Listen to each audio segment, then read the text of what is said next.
All right.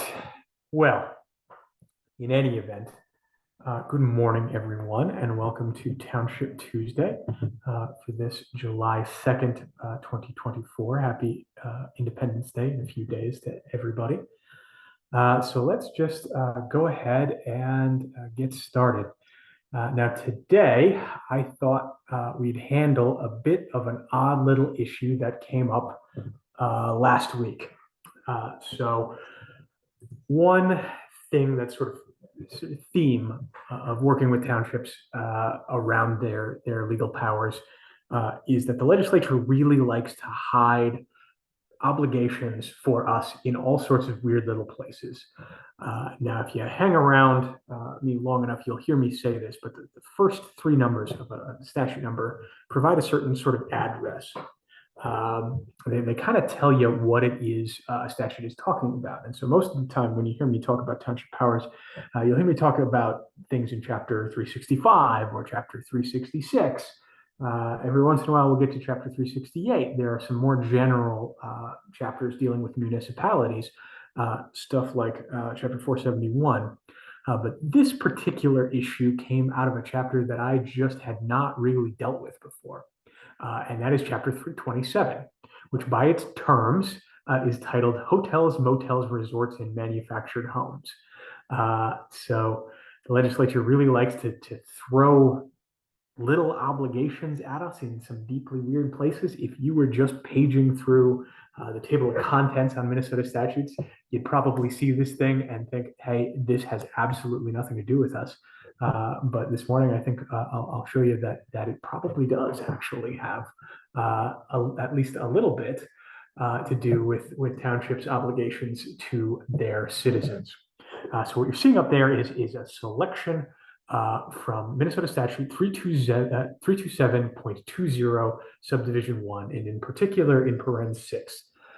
In the case of a manufactured home park with less than 10 manufactured homes, a plan for the sheltering or the safe evacuation to a safe place of shelter of the residents of the park in times of severe weather.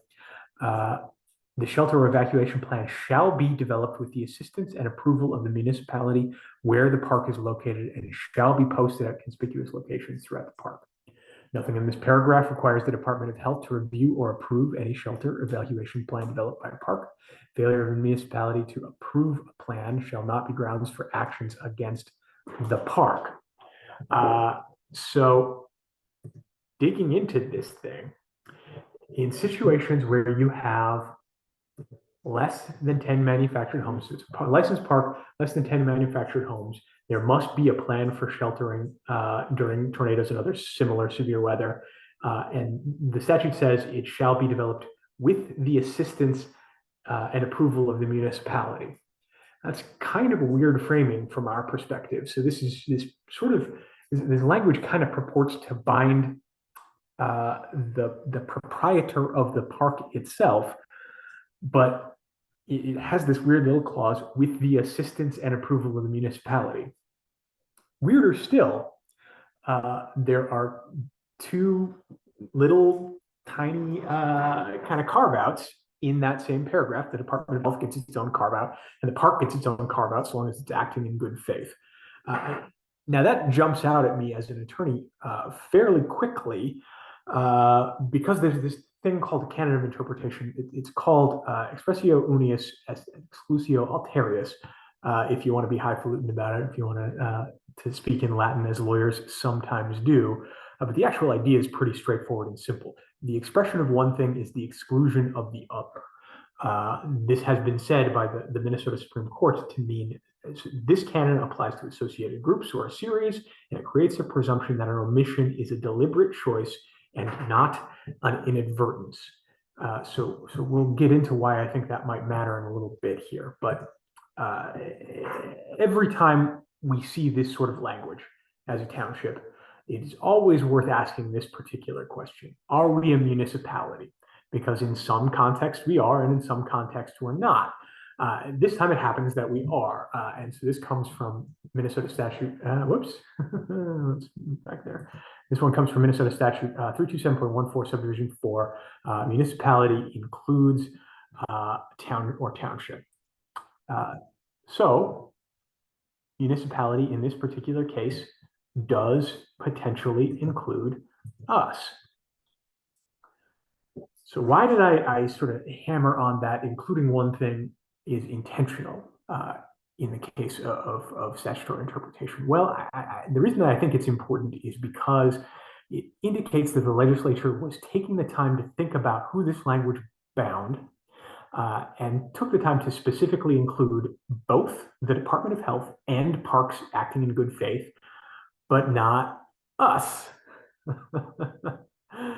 So if we are wondering whether or not this sort of thing creates an obligation in us to act, the better interpretation is probably, or at least the cautious interpretation, is probably to assume that it does.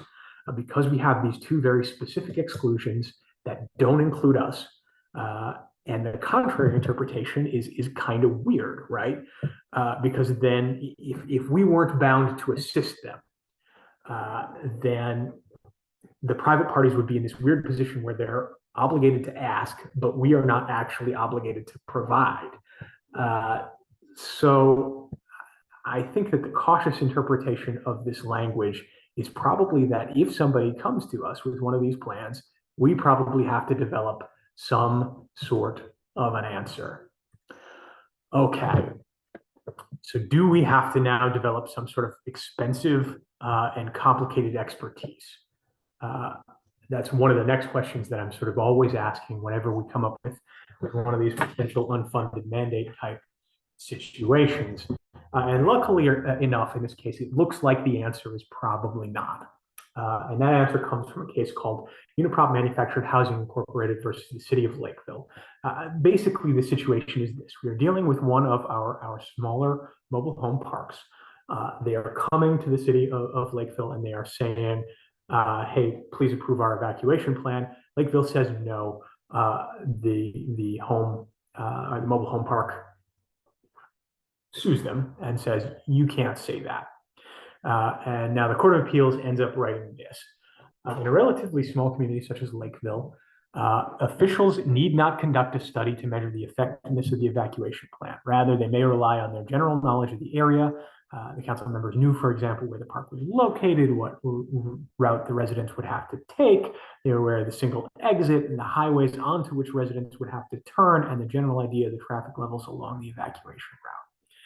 They also knew what buildings might be suitable to serve as storm shelters. So this is a nice little piece of dicta that potentially offers us a little bit of protection when we're considering whether or not we have to actually, if we're faced with one of these problems, whether or not we have to actually employ some sort of expert in order to determine whether or not a particular plan is effective. Courts are willing to extend us grace in situations where we're a smaller community with relatively limited resources. And quite frankly, they're willing to extend that grace all the way up to communities the size of Lakeville, right? So naturally enough, the same reasoning would extend to us as well. Now I will say, as a note of caution here, be careful to document your reasoning if you ever face an issue like this. Because one of the side themes in that case was that the city council just sort of tossed off their answer in the minutes. They gave it basically a sentence, and then they had to fight pretty hard to get more evidence in to the court's consideration for this stuff later on. So they would have been better served, economically speaking, if they had taken the time to do some more formal factual findings, to write out in more detail their reasoning, because you certainly can, if you're faced with a decision in this nature, you certainly can end up in a situation where the court will not let you go back and supplement the record, and all you get is what you wrote at the time. So that's something to potentially be careful of. Now, in sort of dealing with this issue, and in the question that I was feeling last week, one of the sort of sub issues was, hey, how do we even go about deciding what is or is not a good storm shelter? And it turns out that the federal government actually has published some guidance on this. It's called document FEMA P361. There's the cover of it right there. It's relatively fresh, April 2021. Fourth edition came out. So if you're faced with one of these things, you might want to take a look at this. It sort of walks through what makes for good community safe room in the case of tornadoes and that kind of stuff. It's a bit of a beefy document, so just be warned if this ever comes up. But it's out there. It is developed by people who know what they're doing. So we do not have to reinvent the wheel if this problem ever comes before your particular town board. So, okay. That's the long and the short of that particular odd little issue. Has anybody got any questions?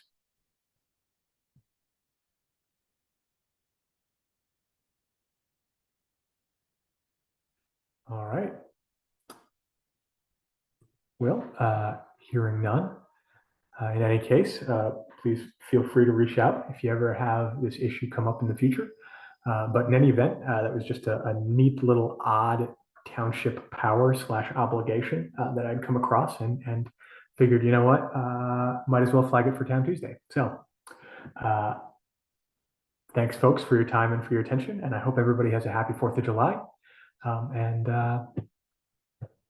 with that, well, have a good morning.